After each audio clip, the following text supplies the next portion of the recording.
Visai neblogas Mercedesas, 17 metai, 82 tūkstančiai beveik mylių. Gavęs labai nedidelį pažeidimą, tai yra kapotas, grotelės, bamperis šiek tiek liudytas yra.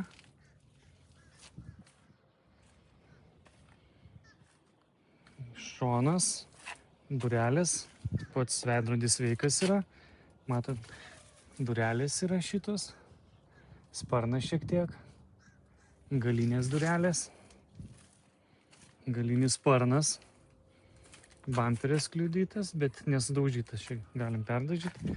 Čia prie paktroniko, turi kablį, formatikas labai gerai, gal E350, tai 3,5 varikliukas, 4 varomi, gera spalvykė.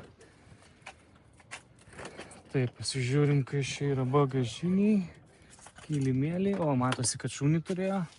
Matot, yra grotelės įdėtos ir nuardytos šoninės durys, bet kiek plaukų.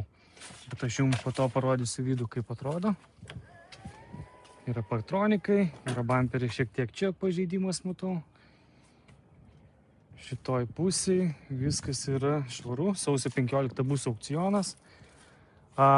Sausio 15 aukcionas parsiduoda draudimo kompanijos. Jisai kūrėsi ir važiuoja. Čia šiek tiek pabraižyta. Labai tokie minimalūs pažeidimai. Taip, einam į vidų pasižiūrėti. Yra slenkščiai nepažeisti. Juodas salonas. Turi gerą Harman Kardon aparatūrą. Sėdynės kaip 17 metų tikrai būklė yra gera.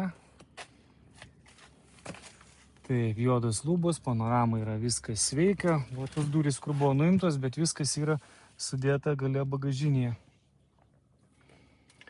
Dėl raktų nėra, negaliu užkurti, bet aukciono svetainėje galite pasižiūrėti užvesto variklio video, nes jinai kūrėsi ir važiuoja. Turi šildomą vairą, turi šildomas sėdynės. Reikia, aišku, susitvarkyti automobilį. Turime išvalyti.